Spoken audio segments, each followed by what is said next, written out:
ingat sa mga novice. Kaya, pinagpili ko, Brother Branham, matagal na panahon ang siya hintay bago niya i-ordain or isa lang talaga si Brother Neville to ministry. Bagaman si Brother Neville ay older, but hindi siya elder pa sa faith. Nakuha niyo po. So, ang pagiging elder kasi hindi lang dahil ikaw ay may edad, physical. So, dapat pati sa faith, ikaw ay bihasa. Kasi pwede kang maging may edad sa physical, pero novice ka sa spiritual. So, dapat magkasama po yun. Physical sa spiritual. So, ito po yung relationship. Kasi ang warning sa mga kabataan, dahil sa when you start, kapag nag-start ka ng right, nakakatiyakan na ang hindi ko right din. Pero kapag nag-start ka ng wrong, then kahit nang gano'ng ganda sa gitna, ang dulo mo wrong din. So, alam natin na ang advice ng prophet tungkol sa training sa young man, sa taking time with Jesus, sabi niya, train them young men, bring them in here to the elder.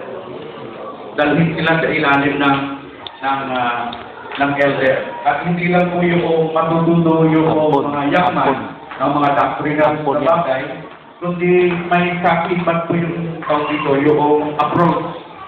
Kasi yung buhay na kung saan ay napakahalaga sa isang manggagawa. Sa Church Ages Book 197, doon ay sinalaman ni Brother Branham, binigay niya yung definition ng isang pagiging elder.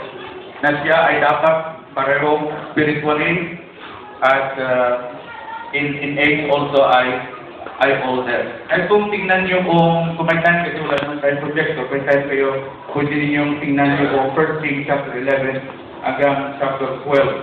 Sa Old Testament type, which is the type ng church dito sa New Testament. Sa kingdom ni Solomon, alam natin si Solomon yung king. Branham says na ang kingdom sa Old Testament, sa New Testament, yun ay ang church ng ating Panginoon.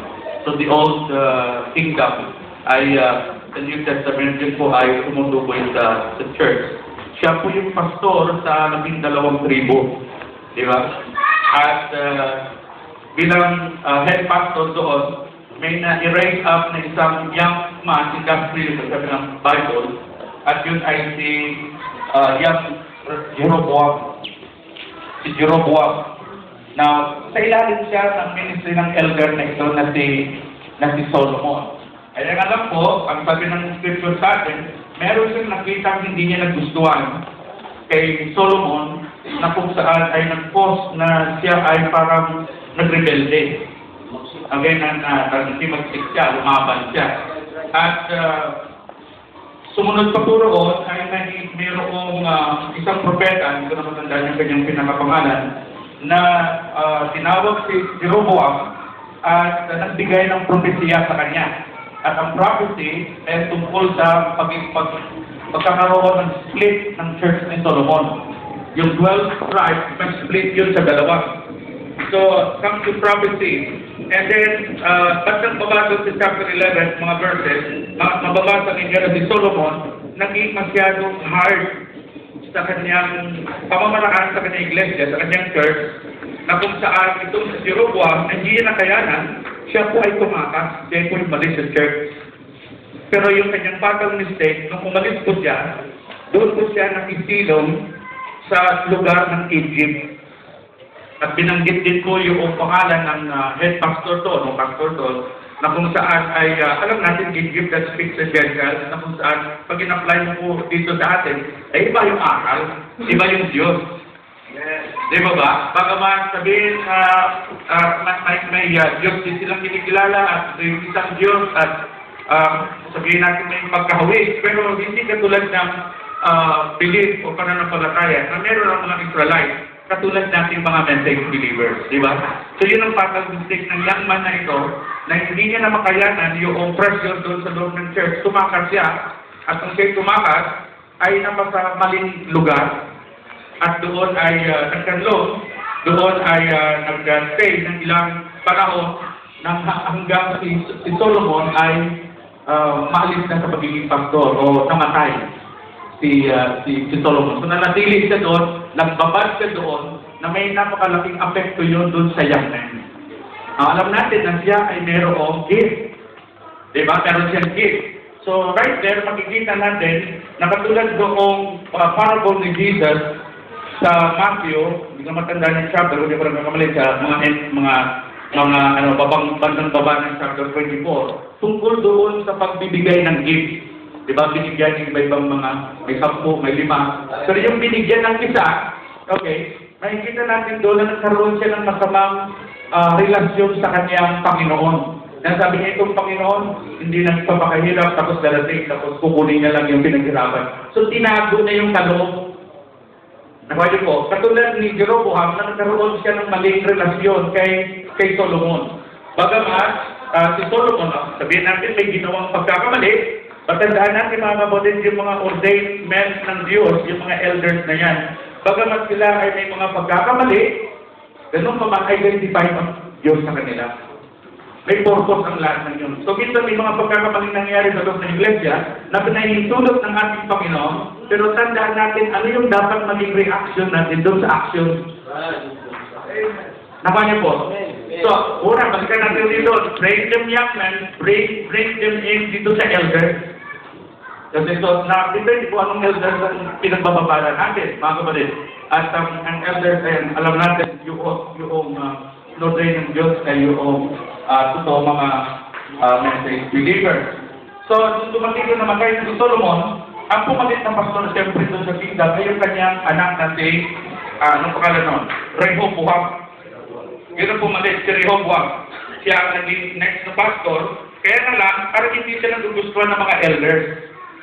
So, nang malaman ni Jeroboam na nagbabad doon sa Egypt, nung panahon karoon siya ng mga bad na ngayon doon sa kanyang older pastor, ay nang malaman niya na patay niya yung kanyang dating pastor, bumalik siya sa Israel.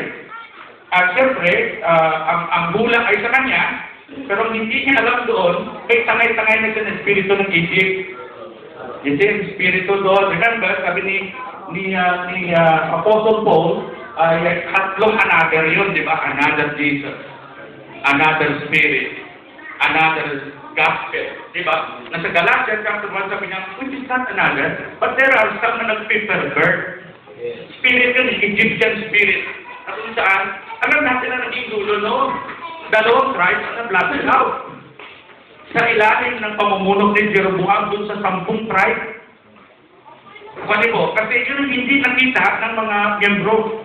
Na nakita nila, very industrious, very, fitting na young man ito na maging manggagawa. Pero hindi na nakita yung background sa palibot ng mga kapatid. Kaya napakalaga yung sinasabi ng prophet, train them young men, bring them in sa mga elders. Okay, so, yun ang point ko doon. So, nung hindi nagustuhan ng mga elders, hindi sila palagay doon na maging pastor nila si Rehoboam.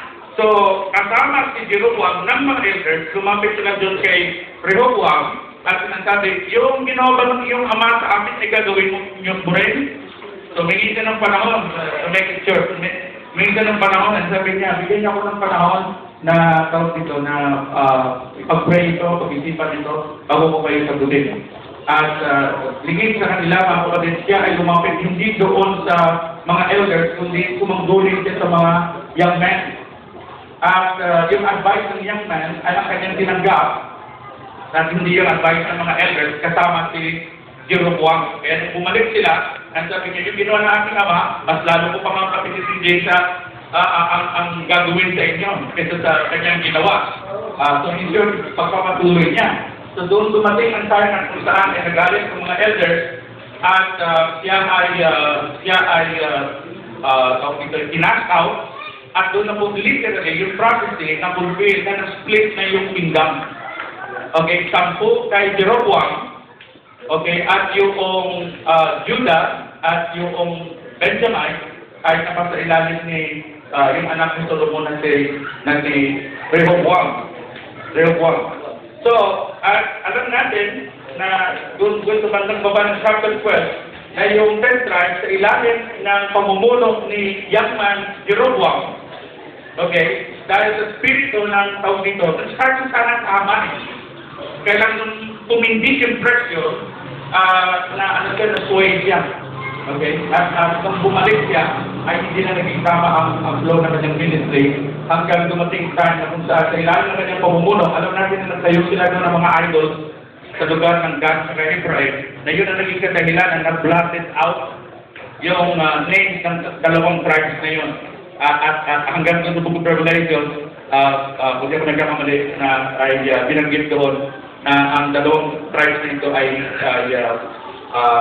patuloy na blotted yung kanilang name under the heaven. So, makikita natin na may aral po doon, mga kapatid. I believe na may aral doon para sa atin, sa mga young minister at relationship ng elders. I believe na hindi nagkulang ang Biblia. Higit sa lahat, ang mensahe na bigyan tayo ng tawag dito, malinaw at na warning para sa bawat isa sa atin para makamove tayo ng tama. Dahil ako pa niniwala, kung tayo mag-start ng tama at mag-end tayo ng tama. So habang nag-start tayo, nagbababa tayo sa ilalim ng mga elders, part yun ng ating training. Part yun ng ating training kung paano tayo dapat magpasabog. Tulad ng mga nasidinig natin na i-share, na kahit na gano'n ang ginawa minsan sa kanila, para silang napahiya o pinaya o para na-misunderstood, nandun pa rin sila at patuloy pa rin yung pagbigay nila ng respeto. Napakahalaga po yun, mga kapatid. Part yun ng ating training. May bunga yan, may resulta yan, may blessing dyan ng ating Panginoon. Kaya, hindi po ganun kadali ang ministry na basta't na lang gano'n din may split yung church, hindi kaya umalis ito sa ganun church and then come you o nag-prosper sa isang ministry. Hindi po yung ganun kadali. Eh kung prosper lang sa titignan natin, denomination na po prosper eh. Pero sila ba ay nasa will ng ating Panginoon? Di ba? So, kaya nga, katulad may mensahe tayo, does God ever change His mind sa kanyang word? Hindi change ng ating Panginoon. So, si Solomon nag-reign ng 40 years, which speaks na ang mga king na hindi ordained ng Diyos na maghari, na kung saan bagamat sila yung talinid ng Diyos, hindi umabot ko ng 40 years. So, 40 years ay tanda ng Diyos ay blessing, kamay ng Diyos, na bagamat yung ginamit ng kamali, may pagkakamali, pero gano'n pa man, identify ito ng Diyos. Ano ang action natin doon sa, anong reaction natin doon sa action na yun? Kinakailangan maging tama. Nakuha niyo pong point, mga kapatid. Amen. Sige lang po, at pick up na yung bigo sabihin. Amen.